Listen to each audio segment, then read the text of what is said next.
আমরা প্রবলেমটি লক্ষ্য করি। Write a program in C to sort an array in ascending order. Similar আরেকটি problem আছে, Write a program in C to sort an array in descending order. কেন similar সেটি হচ্ছে যে আমরা যখন একটি প্রবলেম সলভ করেছিলাম পূর্বের সিরিজে, Write a program to find the largest value from an array, same লজিকই কিন্তু আমরা if কন্ডিশনের পার্টে পরিবর্তন এনে আমরা করেছিলাম Write a program to find the smallest element from that array বা smallest value from that array. তো একই টেকনোলজি যদি আমরা ভেরিয়েবলের মধ্যে মান সোয়াপ করতে পারি, ঠিক অ্যারের সেলের মধ্যে মানটাকে সোয়াপ করতে পারি এবং ইফ কন্ডিশনের মাধ্যমে যদি আমরা কম্পেয়ার করতে পারি, তাহলে আমরা অ্যাসেন্ডিং অর্ডারটাও করতে পারবো, ডিসেন্ডিং অর্ডারটাও করতে পারবো। তো আমরা প্রথমে টার্গেট করছি Write a program in C to sort an array in descending order. ওকে, তোমরা প্রথমে প্রোগ্রামটি দেখো, তারপরে আমি তোমাদেরকে কোড এক্সপ্লেনেশন উইন্ডোতে নিয়ে যাচ্ছি। Write a program to sort an array in ascending order and descending order. ওকে, তো আমরা এখানে কি করেছি দেখো, একটা ভেরিয়েবল ডিক্লেয়ার করেছি a of 8. Okay, that means 8 সেলের একটা অ্যারে। যদি 3টি সেলের মধ্যে অ্যাসেন্ডিং হয় তাহলে 5টিও হবে, 8টিও হবে। এটা দরকার নাই যে তোমাকে 8টি সেলের অ্যারে দিয়ে এই জিনিসটা বুঝতে হবে। ওকে, তো IJT টেকনোলজিটা এইভাবে চিন্তা করা হয়েছে এই পুরো প্রোগ্রামটাকে মেলানোর জন্য। সেটি হচ্ছে আমরা একটি লুপ দিয়ে স্মলেস্ট এলিমেন্ট বের করতে পেরেছি। এই পুরো অ্যারের মধ্যে ভিজিট করার সময় একটি ভ্যালুকে কল্পনা করেছিলাম এটা স্মলেস্ট, তারপরে দ্বিতীয় লোকেশন থেকে শুরু করে লাস্ট পর্যন্ত কম্পেয়ার করে করে করে করে আমরা গিয়েছি, যার পরে আমরা যেটিকে সবচেয়ে ছোট পেয়েছি ওটাকে মনে করেছি স্মলেস্ট এবং এটাকে প্রিন্ট আউট করে দিয়েছি, প্রিন্ট অফ করে দিয়েছি, ডিসপ্লে করে দিয়েছি। বাট এখানে কাজটা এরকম না, এখানে হচ্ছে যে ভ্যালুটি সবচেয়ে ছোট তাকে নিয়ে সে প্রথম লোকেশনে বসাতে হবে। ওকে, তো প্রথম লোকেশন ভ্যালুটিকে তার মুছে দেওয়া যাবে না, তখন করতে হবে কি, তাকে যে ভ্যালুটির সাথে আমরা ইন্টারচেঞ্জ করব, যে ভ্যালুটিকে সামনে লোকেশনে নিয়ে আসবো, সেই লোকেশনে প্রথম লোকেশনে ভ্যালুটিকে পাঠিয়ে দিতে হবে। দ্যাট মিনস ফর এক্সাম্পল আমি যদি এই 1টাকে টার্গেট করি, এই মুহূর্তে 1ই আমার সবচেয়ে ছোট, তাহলে আমি 1কে 10-এর জায়গায় রাখবো, 10কে 1-এর জায়গায় রাখবো। এই সোয়াপটা আমাদেরকে করতে হবে। ওকে, তাহলে দেখো একটা স্টেপ ফর লুপ একবার ঘুরলে কি হয়, দ্যাট মিনস আউটার লুপ একবার ঘুরলে কি হয়, আর ইনার লুপ, আউটার লুপ ঘুরবে হচ্ছে একদম শুরু থেকে শেষ পর্যন্ত, আর ইনার লুপটা ঘুরবে আউটার লুপ যেখানে থাকবে তার থেকে এক স্টেপ আগে। ধরো আউটার লুপ যদি 10 থেকে শুরু হয়, তাহলে ইনার লুপ শুরু হবে 4 থেকে। ওকে, তার মানে বোঝা যাচ্ছে যে আমরা 10টাকে প্রথমে টার্গেট করে 10কে 4-এর সাথে কম্পেয়ার করব, এরপর দুজনের মধ্যে একটা সিদ্ধান্ত নেব, নেওয়ার পরে যদি 10 বড় হয় তাহলে 10 4-এর জায়গায় আসবে, আর 4 যদি ছোট হয় তাহলে 4 10-এর জায়গায় আসবে। ওকে, তারপরে এই এই লোকেশনে যা থাকবে 4 থাকবে, তাহলে এই লোকেশনের এই ভ্যালুটাকে দিয়ে তখন আমরা 100-এর সাথে কম্পেয়ার করব, যে কোনো একটা সিদ্ধান্ত হবে। তারপরে আবার প্রথম লোকেশনে যে থাকবে তাকে আমরা 89-এ কম্পেয়ার করব, এরপর একটা সিদ্ধান্ত হবে, নিজেদের মধ্যে ভ্যালু ইন্টারচেঞ্জ হবে। তারপরে আমি কিন্তু বলছি না প্রথম লোকেশনের কোনো ভ্যালুকে বলছি না, আমি বলছি প্রথম লোকেশনে যে থাকবে তার সাথে আমরা কম্পেয়ার করব। ঠিক একইভাবে প্রথম লোকেশনে এই মুহূর্তে যে থাকবে তার সাথে আমরা 1কে কম্পেয়ার করব, তারপরে যদি 1 ছোট হয় 1 সামনে যাবে, এবং প্রথম লোকেশনে যে থাকবে সে যদি বড় হয় তাহলে সে 1-এর জায়গায় যাবে। এইভাবে কম্পেয়ার হতে হতে আউটার লুপ একবার 0 পজিশন থেকে শুরু করে লাস্ট পজিশন পর্যন্ত গেলে সবগুলোই শর্টেড হবে, বাট আউটার লুপ একবার একটি সেলে প্রদক্ষিণ করলে, দ্যাট মিনস একটি সেলে 0, আউটার লুপ একটি সেলে থাকলে ইনার লুপ যদি সেই সেল থেকে শুরু করে, মানে তার পরবর্তী সেল থেকে শুরু করে লাস্ট লোকেশন পর্যন্ত একবার প্রদক্ষিণ করে, একবার কম্পেয়ার করে, তাহলে একটি ভ্যালু শর্টেড অবস্থায় আসবে। আবার বলি শোনো, আউটার লুপ যদি একটি সেলে অবস্থান করে স্টার্ট করে, সে প্রথম সেলে থাকা অবস্থাতেই inner loop outer loop plus one, যেহেতু তার মানে ইনার লুপ দ্বিতীয় পজিশন থেকে শুরু করে লাস্ট পজিশন পর্যন্ত একবার কম্পেয়ার করা শেষ করলে একটি ভ্যালু শর্টেড হয়ে সামনে অবস্থানে যাবে। তাহলে আউটার লুপ একবার কাজ করলে একটা ভ্যালু শর্টেড হয়। তাহলে আউটার লুপ যদি 8 বার কাজ করে তাহলে 8টি ভ্যালু শর্টেড হবে। তাহলে আউটার লুপ যতবার কাজ করবে ইনার লুপ ততবার কাজ করবে। আউটার লুপ যদি একবার কাজ করে ইনার লুপ ততবার কাজ করবে। ওকে, ইনার লুপ কতক্ষণ পর্যন্ত কাজ করে? আউটার লুপ একবার কাজ করলে ইনার লুপ যতক্ষণ পর্যন্ত কন্ডিশন স্যাটিসফাই করে ততক্ষণ পর্যন্ত কাজ করে। এটি ডিপেন্ড করছে আউটার লুপ একবার কাজ করলে ইনার লুপ কতবার কাজ করবে তার কন্ডিশনের উপরে। ওকে ওকে ফাইন। দেখো একটা স্টেপ বোঝো। এখানে আমরা লিখেছি i ইকুয়াল টু 0, মানে আমরা শুরু থেকে শুরু করেছি, 10 থেকে শুরু করেছি। i less than equal two 7, মানে 0 থেকে 7 ইন্ডেক্স পর্যন্ত যাবে। তাহলে এটা হচ্ছে 0 ইন্ডেক্স আর লাস্টেরটা হচ্ছে 7 ইন্ডেক্স। ওকে, i প্লাস এক এক করে যাবে।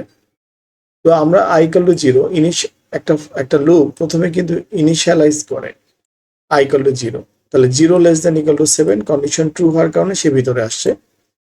যে কি আমরা ইনিশিয়াল লেভেলে কি বলেছি i প্লাস 1। তো প্রথমবার যদি চিন্তা করো তাহলে i এর মান 0 ছিল, তাহলে 0 প্লাস 1, j এর মান 1। ওকে, 1 লেস দেন ইকুয়াল টু 7, তার মানে কন্ডিশন ট্রু, এক তো সাথে চেয়ে ছোট, সো ভিতরে প্রবেশ করে, মানে এই ইফ এর কাছে আসবে। দেখো এই ইফ এর কাছে প্রোগ্রামের লজিক তখনই আসে প্রথমবার যখন আসলো তখন i কেও স্যাটিসফাই করে আসলো, j কেও স্যাটিসফাই করে আসলো, i এর মান 0 নিয়ে আসলো আর j এর মান 1 নিয়ে আসলো, কারণ এখানে i প্লাস 1 দেখা যাচ্ছে যেতে।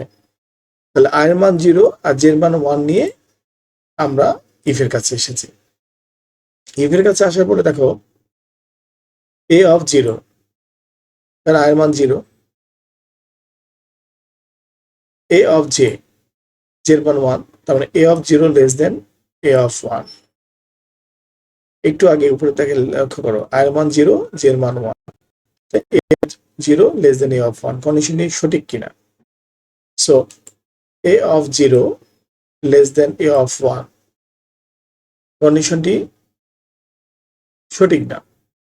ওকে, আমরা যদি এটাকে অ্যাসেন্ডিং অর্ডার আগে বের করি তাহলে ফাইন। আমি এখানে গ্রেটার দেন লিখি, দেখো এটা আমি গ্রেটার দেন লিখলাম। তাহলে a of 0 greater than a of 1, কন্ডিশনটি ট্রু না ফলস? এবার দেখো ট্রু। a অফ 0 লোকেশন আছে 10 আর a অফ 1 লোকেশন আছে 4, তাহলে 10 গ্রেটার দেন 4 কন্ডিশন ট্রু।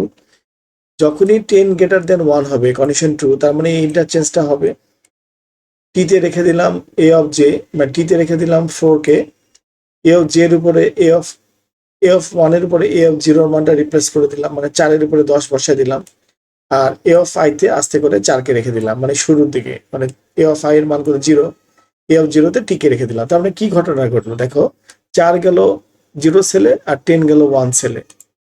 তো অ্যারের নিয়ম অনুযায়ী প্রথম সেলটা কি 0 ইন্ডেক্স, তারপরটা 1 ইন্ডেক্স, তার মানে কিন্তু এই দুটোর মধ্যে কিন্তু অলরেডি লেনদেন হয়ে গেল, দুজনের মধ্যে পজিশন ইন্টারচেঞ্জ করে ফেললো, 4 গেল শুরুতে 10 গেল পরে। ওকে, তারপরে দেখো এই ফর লুপের কাছে আসবে, ইফ কন্ডিশন তো বেরো আসলো, জে লুপের কাছে আসলো, তো জে প্লাস প্লাস হলো। এখনো কিন্তু আউটার লুপ অ্যাক্টিভেট হওয়ার সুযোগ পাচ্ছে না, কারণ ইনার লুপটা আগে শেষ হবে, তারপর আউটার লুপের কাছে যাবে। তো জে প্লাস প্লাস হয়ে জে এর মান হলো 2, আর তো ইনিশিয়ালাইজেশন পার্টে যাবে না, এখানে তো একবারই যায়। তাহলে যে 2 less than equal two 7 condition 2 ভিতরে আসলো। তাহলে দেখো এখানে কিভাবে কম্পেয়ার হচ্ছে, a of 0 greater than a of 2। তাহলে a অফ 0 তে এখন কে আছে? a অফ 0 তে কিন্তু এখন 10 নাই, 4 আছে, 4 আছে, কারণ একটু আগে আমরা ইন্টারচেঞ্জ করে ফেলেছি। তাহলে a অফ 0 4 এর সাথে সে কম্পেয়ার করছে 100 এ।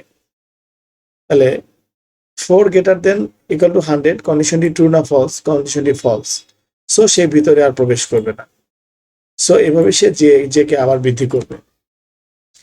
এইভাবে কম্পেয়ার করতে করতে সে যেটাকে যখন যে লুপটা যখন ফলস হবে, যখন আর যে কে স্যাটিসফাই করতে পারবে না, তখন সে আউটার লুপের কাছে আসবে এবং আউটার লুপ আরেকবার ইনক্রিমেন্ট হয়ে i ইকুয়াল টু 1 হবে, মানে i প্লাস প্লাস হবে।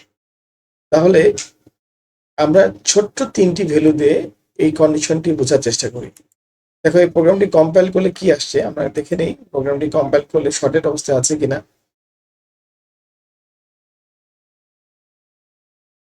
আউটপুট দেখাচ্ছে না, ক্লোজ করে আবার দেই। অনেক সময় এরকম হয়, দেখো শর্টের অবস্থায় আছে 1 1 3 4 10 55 89 100, মানে এটা শর্টের অবস্থায় দেখাচ্ছে। ঠিক আছে, এখন আমরা এটা এক্সপ্লেনেশনে আসি। দেখো আমরা যদি এক্সপ্লেনেশন পার্টে থাকি, তাহলে দেখো আমরা একটা ছোট করে নিলাম, যাতে করে আমরা সহজে বুঝতে পারি যে ইনার লুপ, আউটার লুপ এবং ইফ কন্ডিশন কিভাবে ভ্যালুগুলোকে শর্টেড করতেছে। তো আমরা ছোট্ট একটা এরে নিলাম 3। আমাদের টার্গেট হচ্ছে ইনপুট দিলাম 10 4 1, আমাদের আউটপুট আসতে হবে 1 4 10। ওকে,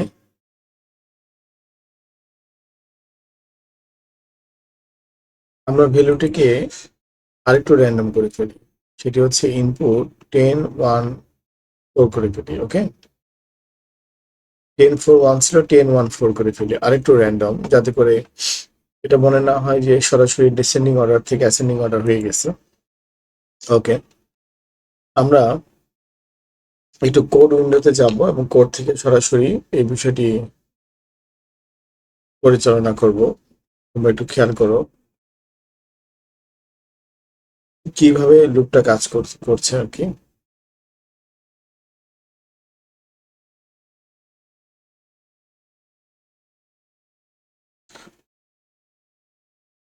সো আমরা এই কোডটা তখন রান করেছিলাম, আমি আবার রান করছি, এভাবে আসছে তাই না, অ্যাসেন্ডিং অর্ডারে আসছে। এখানে দেখো যে প্রথমে একটি ফর লুপ, তারপর একটি যে লুপ কাজ করেছে। এটা আউটার লুপটা 0 থেকে লাস্ট লোকেশন পর্যন্ত গিয়েছে, এবং ইনার লুপটা বারবার আউটার +1 থেকে লাস্ট লোকেশন গিয়েছে। আউটার লোকেশন থেকে +1, তার মানে আউটার লোকেশন, আউটার লুপের মান যখন 1 ছিল তাহলে 2, আউটার লুপের মান যখন ছিল 0 তখন 1, এরকম আর কি।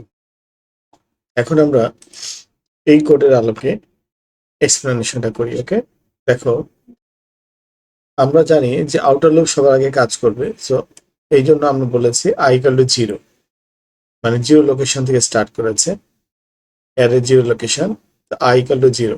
ওকে, তো লুপের ফার্স্ট পার্টটি তো ইনিশিয়ালাইজেশন সবসময় কাজ করে, এবং 0 <= 7 কন্ডিশন ট্রু বলে সে ভিতরে যাচ্ছে, এবং যে ইনিশিয়ালাইজেশন হচ্ছে যে i+1 মানে 1, 0 + 1 মানে 1, 1 <= 7। তো আই লুপ এবং জে লুপ, ইনার লুপ এবং আউটার লুপ দুটোরই কন্ডিশন ট্রু হচ্ছে বলে সেটি ইফ স্টেটমেন্টের কাছে যাচ্ছে। ওকে, ঠিক এই কোডটা যেভাবে লেখা আছে আমরা সেভাবে এখানে ডেমোটা এখানে স্টাডি করতেছি। দেখো তোমরা মিলিয়ে দেখবে যে কিভাবে তোমাদেরও ভ্যালুগুলো শর্ট হচ্ছে। তো আমরা এখানে যে কাজটি করব সেটি হচ্ছে প্রথমে 3টি ভ্যালুকে একটি ভ্যালু শর্টিং করাটা বুঝবা, বোঝার পরে তোমরা চেষ্টা করবা যে আরেকটি ভ্যালু বোঝা যায় কিনা, এরপরে আরেকটি ভ্যালু বোঝা যায় কিনা। যখন বুঝতে পারবা যে একটি ভ্যালু কিভাবে তার পজিশনে চলে আসছে, তখনই তোমরা লুপের মানগুলোকে খাতায় লিখে ক্যালকুলেশন করে বুঝতে পারবা। দেখো প্রথম লোকেশনটির ইন্ডেক্স হচ্ছে 0, তারপরটা হচ্ছে 1, তারপর ইন্ডেক্সটা হচ্ছে 2, তাই না? সর্বোচ্চ এই অ্যারেতে সর্বোচ্চ ইন্ডেক্স হচ্ছে 2। ওকে, আর আমাদের টার্গেট হচ্ছে 1 4 10, এই জায়গায় আসতে হবে। তাহলে আমরা যদি একটু কোডটা এক্সপ্লেন করি, এটা আউটার লুপ। ওকে, আউটার লুপ যখন i = 0 ছিল, তখন ইনার লুপ j = i+1 মানে 1। তাহলে প্রথমবার যখন ইফ কন্ডিশনে ঢোকে, একটু খেয়াল করে দেখো, আমি যে কোডটাকে এক্সপ্লেন করি, a of i > a of j, আসলে ব্যাপারটা কি? a of i মানে হচ্ছে a of 0, okay, a of 0 > a of j, j এর মান কিন্তু 1, অ্যাকচুয়ালি এখানে হবে a of 1। তাহলে a of 0 > a of 1 মানে কি? a of 0 পজিশনে কি আছে একটু তাকিয়ে দেখো, a of 0 পজিশনে আছে হচ্ছে 10, ওকে, 10। আর a of 1 পজিশনে কি আছে? 1। তাহলে আমরা বলতে চাচ্ছি 10 <= 1 পজিশনে যে আছে সে 1 আছে। ওকে, এখানে 1 হবে আর কি। তাহলে আমরা বলতে চাচ্ছি 10 <= 1। তো 10 <= 1 কন্ডিশন তো ট্রু, সো কন্ডিশন ট্রু। যখন কন্ডিশনটি ট্রু হলো, তখন কি হলো? তখন ইফ স্টেটমেন্টের ইনার লজিকটি কাজ করবে। ওকে, সো ইনার লজিকটি একটু লক্ষ্য করে দেখো, আমরা কি করেছিলাম, আমরা ভ্যালু ইন্টারচেঞ্জ করেছিলাম। ওকে, যেহেতু জে ছোট, তো জে কে সামনে নিয়ে গিয়েছি using a temporary variable. Okay, so এই লেনদেনটি আমরা আমাদের এক্সপ্লেনেশন উইন্ডোতে করে ফেলি, তাহলে তোমাদের জন্য আরো ক্লিয়ার হবে। 10 গ্রেটার দেন 1, তো টি একটি হচ্ছে টেম্পোরারি ভেরিয়েবল আমরা নিয়েছি, তো আমরা টি কে বললাম যেহেতু ছোট হচ্ছে এখন এ অফ 1, এ অফ 0টা বড়, কারণ আমরা 10 গ্রেটার দেন 1 করেছি, তো ছোটটাকে আমরা কাছে নিলাম, T equal to A of 1 করলাম। ওকে, আর এ অফ 1 যেহেতু রিজার্ভে আছে এখানে, সেহেতু এ অফ 1 ইকুয়াল টু সরাসরি এ অফ 0 বলে দিলাম। তাহলে এ অফ 1 এর ভ্যালুটি সংরক্ষণে আছে এবং এ অফ 0 এর ভ্যালুটি এখন এ অফ 1 এর সংরক্ষণে আছে।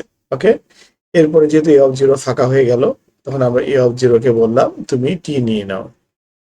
এই ইন্টারচেঞ্জের মাধ্যমে কি হলো, ইন্টারচেঞ্জের মাধ্যমে যেটা হলো সেটা হচ্ছে, যেহেতু এ অফ 1 ছোট, এ অফ 1 ছোট, এ অফ 0 বড়, এই জন্য এই ভ্যালুটি নিজেদের মধ্যে অবস্থান পরিবর্তন করে এটি পুনরায় এভাবে তৈরি হলো 1, এরপরে 10, এরপরে 4। এখন আমাদের নিউ ভ্যালুটি হচ্ছে 1, 10 and 4। ওকে, সো এটা হচ্ছে আমাদের নিউ ভ্যালু। মাত্র অ্যারেটির যে যে লুপটি একবার কাজ করেছে তাতে আমাদের এই পরিবর্তনটি এসেছে। ওকে, এরপরে আসো, ইফ কন্ডিশন ট্রু হয়েছে, ইফ কন্ডিশনের কাজ, ইফ কন্ডিশন যেহেতু ট্রু হয়েছে, ইফ কন্ডিশনের কাজ হয়েছে, ইফের পরে এখন আউটার লুপের আউটার লুপে চলে এসেছে। কিভাবে আউটার লুপে চলে এসেছে দেখো, যখন ইফ পার্টের কাজ শেষ হয়ে যায় তখন কোথায় আসে, এই ব্র্যাকেটটা কার ব্র্যাকেট, আউট ইনার লুপের ব্র্যাকেট। ওকে, সো ইনার লুপের ইনক্রিমেন্ট পার্টে চলে যাবে। এখনো আউটার লুপের কাছে যাওয়ার সুযোগ হয়নি, কারণ ইনার লুপের কাজ তো শেষ হয়নি। ইনার লুপের কাজ শেষ হয়ে যাওয়ার পরে সে আউটার লুপের কাছে যাবে। এই জন্য আমরা কোডের মতো করে এখানে বর্ণনা করেছি যে আই অপরিবর্তিত আছে এবং কিন্তু জে প্লাস প্লাস হয়েছে, মানে ইনার লুপটি প্লাস প্লাস হয়েছে, আউটার লুপটি অপরিবর্তিত আছে। তাহলে যেহেতু আউটার লুপটি অপরিবর্তিত আছে, এই জন্য আমি এখানে দেখো, এখানে লিখেছি আই ইকুয়াল টু 0, মানে আউটার লুপের মান আগের জায়গায় আছে, জে ইকুয়াল টু হয়েছে 2, আই প্লাস প্লাস 2 হয়েছে। আগের আগের ব্লকে দেখো যে এর মান ছিল 1, আই প্লাস 1 ছিল, 0 প্লাস 1 মানে 1, এখন হয়ে গেল জে প্লাস প্লাস মানে আবার 1 বেড়ে গেল 2। তাহলে কোড উইন্ডোতে আসো, a of i greater than a of j. Okay fine, এটা ইফ কন্ডিশনের ভিতরে condition, that means a of 0 greater than a of 2। এখন এ অফ 0 এখানে এদিকে তাকিয়ে দেখো তো 0 কোথায় আছে, 0 আছে 1 এর কাছে, এটা 0 ইন্ডেক্স, এখন এটা 1 ইন্ডেক্স, এখন এটা 2 ইন্ডেক্স। ওকে, তাহলে a of 0 greater than 1, a of 2, এটা কি সঠিক? এ অফ 0 আছে 1 আর এ অফ 2 তে আছে হচ্ছে 4, দ্যাট মিনস 1 গ্রেটার দেন 4, এই কথাটা সঠিক না, এটা ফলস। যেহেতু এটা ফলস, দ্যাট মিনস ইফ কন্ডিশনের আন্ডারে আর সপিং অ্যালগরিদম কাজ করবে না। দ্যাট মিনস ইফ কন্ডিশনের আন্ডারে এই যে টেম্পোরারি ভেরিয়েবলের মাধ্যমে যে আমরা ভ্যালু সলভ করছি, এটা আর কাজ করবে না, কারণ এই কন্ডিশন তো ফলস হয়েছে। ওকে, তাহলে সে কোথায় আসবে, এই জে এর কাছে আসবে। ওকে, ইন্ড অফ দ্য জে লুপের কাছে আসবে। ওকে, ইন্ড অফ দ্য জে লুপের কাছে আসবে, মানে আউটার লুপে কিন্তু এখনো যাওয়ার সুযোগ পায়নি। ওকে, এই জন্য আই অপরিবর্তিত আছে, জে প্লাস প্লাস হয়েছে। ওকে, তো জে এর মান কত ছিল, আগের পর্বে দেখো 2 ছিল, তাহলে এখন হয়ে গেল জে প্লাস প্লাসে জে ইকুয়াল টু 3। ওকে, তো যখন জে ইকুয়াল টু 3 হলো, আমার এখানে টোটাল ইন্ডেক্স কত, 0, 1, 2। সো জে ইকুয়াল টু 3 হলে যে অটোমেটিক্যালি ইন্ডেক্সের বাইরে চলে যাচ্ছে, মানে কন্ডিশন ফর লুপের যে ইনার লুপের যে কন্ডিশন, সেই কন্ডিশনটি স্যাটিসফাই করবে না। That means exit inner loop, মানে ইনার লুপ আর কাজ করছে না, এক্সিট হয়ে গেল, এখন আউটার লুপের কাছে চলে গেল, মানে ইনার লুপ আর কাজ করতে পারছে না। কেন কাজ করতে পারছে না দেখো, ইনার লুপে তো শর্ত দেওয়া থাকে J less than equal two 7, তো এখানে 7 ডিজিটের অ্যারে, তো সে 7 পর্যন্ত যেতে পারবে। বাট আমরা এক্সাম্পলে প্র্যাকটিস করছি কত, 2 ডিজিটে, সর্বোচ্চ 2 ইন্ডেক্সের অ্যারে, 0, 1, 2, 3। তো ইনার লুপের মান, যে ভ্যালুর মান যখন 3 হবে, তাহলে কোডটা দেখতে কেমন হবে, 3 লেস দেন ইকুয়াল টু 2, তাহলে কি কাজ করবে? তাহলে কাজ করবে, কারণ 3 তো লেস দেন ইকুয়াল টু 2, এটা ট্রু না ফলস, সো ভিতরে আর প্রবেশ করতে পারছে না। আচ্ছা, ভিতরে প্রবেশ করতে পারছে না এবং ইনার লুপটি যখন ডিসস্যাটিসফাই হচ্ছে আর স্যাটিসফাই করতে পারছে না, কন্ডিশন ফলস হচ্ছে, তখন আমরা ইনার লুপ থেকে বেরিয়ে এসে আউটার লুপে চলে আসলাম। ওকে, আউটার লুপে আসার পরে আই প্লাস প্লাস হচ্ছে, এরপর এইবার কিন্তু প্রথম আই একবার ইনক্রিমেন্ট হওয়ার সুযোগ পেল। ঠিক একইভাবে আমাদের এক্সপ্লেনেশন উইন্ডোতেও ঠিক তাই ঘটনা ঘটেছে। দেখো,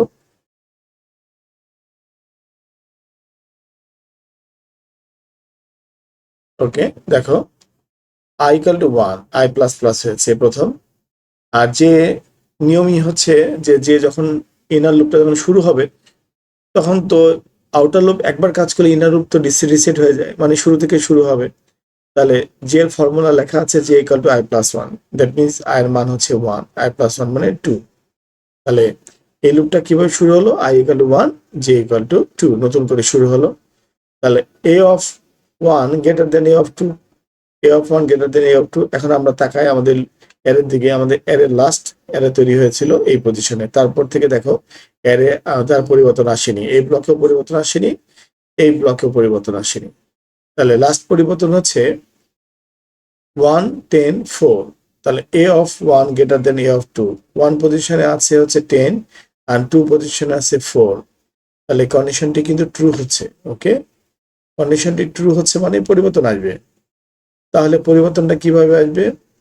টি ইকুয়াল টু হবে, যে পাঁচটা ছোট থাকে সে পাঁচটা, মানে এ অফ জে, মানে এ অফ জে মানে হচ্ছে সরাসরি মানটা লিখে ফেলি 4। তাহলে এ অফ জেতে আমরা নিয়ে নিব হচ্ছে এ অফ আই এর মান, এ অফ আই এর মান হচ্ছে a of 1, that means 10k। আর এ অফ আই তে নিয়ে নিব টিকে, টি মানে হচ্ছে 4। ওকে, 4k। তাহলে দেখো আরেকটি পরিবর্তন আসলো আমাদের এখানে, সেই পরিবর্তনটা কি? 1 তো থেকেই গেল, 4 আর 10 এর মধ্যে ইন্টারচেঞ্জ হয়েছে পজিশন, 4 and 10। ওকে, তাহলে এই যে নতুন অ্যারেটা তৈরি হলো, দেখো 1 4 10, আমরা এটা বক্স করে ফেললাম 1 4 10। ওকে, এখন আসো, আর মান তো 1ই রয়ে যাচ্ছে, এটা তো outer loop, so inner loop J plus plus হচ্ছে, জে প্লাস প্লাস হয়ে এর মান হয়ে গেল 3। আমাদের অ্যারেটি যেহেতু সর্বোচ্চ ইন্ডেক্স 2 পর্যন্ত, 2 এর বাইরে যাওয়ার সুযোগ নাই, মানে এই 0 ইন্ডেক্স 1 ইন্ডেক্স 2 ইন্ডেক্স এর বাইরে যাওয়ার সুযোগ নাই, দ্যাট মিনস অটোমেটিক্যালি ইনার লুপটা অ্যাক্টিভেটেড, মানে ইনার লুপটা এক্সিট হয়ে যাবে, আউটার লুপটা অ্যাক্টিভেটেড হয়ে যাবে। ঠিক আছে, ওকে। এখন তাহলে এখানে আর যাচ্ছে না, আমরা যেহেতু ইনার লুপ এক্সিট হয়ে গিয়েছে, তখন আবার নতুন করে আউটার লুপ অ্যাক্টিভেটেড হলো। সো আউটার লুপ অ্যাক্টিভেটেড হয়ে কি হলো? আই প্লাস প্লাস, আই এর মান আগে ছিল 1, এবার হয়ে গেল 2। Okay, j equal to i plus 1, that means সরাসরি 3 হয়ে গেল। যেহেতু ইন্ডেক্সটা 2 পর্যন্ত, তাহলে কোনো অবস্থাতেই তো আর ইনার লুপে প্রবেশ করবে না। কি জন্য? 0 1 2, কারণ তুমি তো কোড লিখবা এইভাবে। কিভাবে? ইনার লুপের কোড লিখবা, যে মান সেই মান less than equal to last position. তাহলে এখানে লাস্ট পজিশন 7, বাট আমাদের এক্সাম্পল উইন্ডোতে লাস্ট পজিশন কি? এক্সাম্পল উইন্ডো লাস্ট পজিশন হচ্ছে 2। দেখো আমাদের এই প্রথম এরিয়াটা যেটাতে আমরা কাজ শুরু করেছি 0 1 2, লাস্ট পজিশন 2, এবং কোনো অবস্থাতেই কিন্তু 0 1 2 আমাদের লাস্ট পজিশন 2 এর পরে যাচ্ছে না। সো এই লুপটি আর কাজ করছে না, প্রোগ্রামটা এখানে ইন্ড হয়ে যাচ্ছে। ওকে, ফাইনালি আই প্লাস প্লাস হয়ে আই ইকুয়াল টু 3 হয়ে গেল। সো আইও আর প্রবেশ করতে পারছে না, কারণ অ্যারেটি হচ্ছে, অ্যারেটির লাস্ট ইন্ডেক্স হচ্ছে 2। সো এখানেও প্রোগ্রাম আর কাজ করছে না। তাহলে সর্বশেষ পরিবর্তন অ্যারেতে কি এসেছে? দেখো 1 4 10। So this array is already sorted in ascending order. তাহলে আমরা ছোট্ট একটা এক্সাম্পলের মাধ্যমে বিষয়টা বোঝার চেষ্টা করলাম, কিন্তু এই বিষয়টির সাথে ঠিক এই যেভাবে আমি ভ্যালু এক্সচেঞ্জ করেছি, সেই ভ্যালু এক্সচেঞ্জটা তোমরা এই বড়টার জন্য করবে বসে থেকে মানে খাতা কলমে করবে যে আমি 3 সেলের একটি অ্যারের মধ্যে এক্সাম্পল শো করেছি, তোমরা এটা 4 সেল কিংবা 5 সেলের মধ্যে করবে। করার পরে এই পুরো লজিকটা মিলিয়ে দেখবে যে এই সপিংটা কিভাবে হলো এবং ঠিক কখন একটা ভ্যালু তার উপযুক্ত পজিশনে আসে। যেমন ধরো এই 1 কখন ফার্স্ট পজিশনে এসেছে, যখন আয়ের মান 0 ছিল আর যে দ্বিতীয় পজিশন থেকে শুরু করে লাস্ট পজিশন পর্যন্ত কম্পেয়ার করেছে, তখন একটি ভ্যালু সামনে প্রথম পজিশনে গিয়েছে। এরপর দ্বিতীয় পজিশনের ক্ষেত্রে আমরা কি করেছি, দ্বিতীয় পজিশন থেকে লাস্ট পজিশন পর্যন্ত প্রত্যেকটা ভ্যালুর সাথে তাকে কম্পেয়ার করেছি, তারপরে একটি ভ্যালু দ্বিতীয় অবস্থানে এসেছে। এইভাবে আউটার লুপের মান যতবার চেঞ্জ হয়েছে ততবার একটি করে ভ্যালু প্লেসমেন্ট এসেছে। আশা করছি আমরা বুঝতে পারছি। তো তোমরা এই প্রোগ্রামটি ঠিক আমি যেভাবে কোড এক্সপ্লেনেশন করেছি হোয়াইট পেজে, তোমরা এইভাবে কাগজে কলমে প্রত্যেকটা স্টেপের জন্য, যখন আয়ের মান 0, জের মান 1 তখন কি হবে, যখন আয়ের মান 1, জের মান 2 তখন কি হবে, এইভাবে কাগজে কলমে লিখে লিখে দেখবা ফাইনালি একটি অ্যারে পাবা যে অ্যারেটি অ্যাসেন্ডিং অর্ডারে শর্টেড অবস্থায় আছে। ওকে, তারপরে সিম্পলি আমরা অ্যারেটি শর্টেড অবস্থায় আছে কিনা চেক করবার জন্য 0 থেকে লাস্ট লোকেশন পর্যন্ত আমরা লুপ চালিয়েছি এবং আমরা অ্যারেটি প্রিন্ট অবস্থায় দেখেছি। সো এখানে আমরা 8 সেলের একটি অ্যারে করেছি। তোমরা যদি মনে করো যে না এত বড় করবে না, তাহলে তোমরা এখানে 5 লেখো। দেখো 5, তাহলে পিছন থেকে তিনটি ভ্যালু মুছে দাও। ওকে, কয়টি ভ্যালু আছে তাহলে? 1টি, 2টি, 3টি, 4টি, 5টি। তাহলে ফর লুপ কোথায় থেকে যাবে? 0 থেকে 4 পর্যন্ত গেলে 5 হয়, তাহলে 0 থেকে এখানে 4 লেখো। একইভাবে এই যে লুপটা লাস্ট পজিশন কি অ্যারের 4 পর্যন্ত যাবে এবং দেখানোর সময় তুমি কতদূর পর্যন্ত যাবা? 4 পর্যন্ত যাবা। সো এটা মডিফাই করে ফেলো। দেখো অ্যারেটি তুমি শর্টেড অবস্থায় দেখতে পাবে। সো এরকম যদি অ্যারেটি শর্টেড অবস্থায় দেখতে পেয়েছো? অ্যারেটি শর্টেড অবস্থায় আছে। ওকে, যদি তুমি অ্যাসেন্ডিং অর্ডারটা বুঝতে পারো, সর্বনিম্ন ভ্যালুটি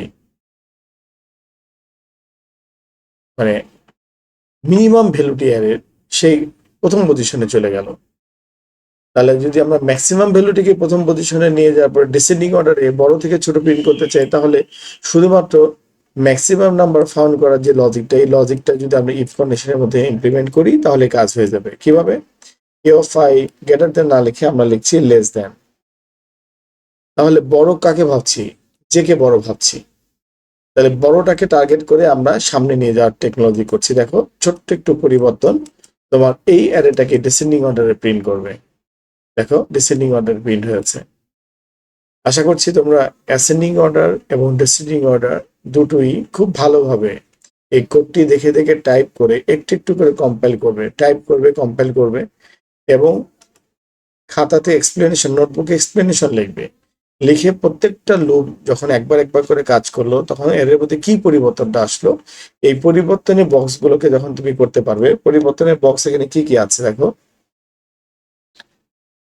এটা ছিল তোমার হচ্ছে এটা ছিল ফার্স্ট অ্যারে, তুমি এইভাবে ইনপুট নিয়েছো।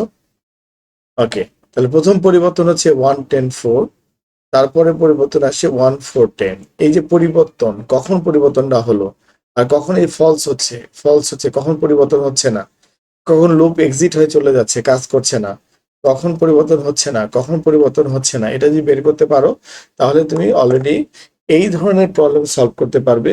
এবং এই ধরনের প্রবলেম থেকে যে প্রবলেমগুলো আরো আসবে, যেগুলো এই প্রবলেমগুলোকে যেসব প্রবলেমে প্রাইমারি লজিক হিসেবে ধরা হবে, সেই প্রবলেমগুলোতে তুমি এক্সপার্ট হয়ে যাবে। আমি আশা করছি তোমরা প্রবলেমটি বুঝতে পারবে। তাহলে আমরা এট এ টাইম দুটি প্রবলেম সলভ করে ফেললাম। একটি হচ্ছে sort an array in ascending order and simultaneously descending order. Okay.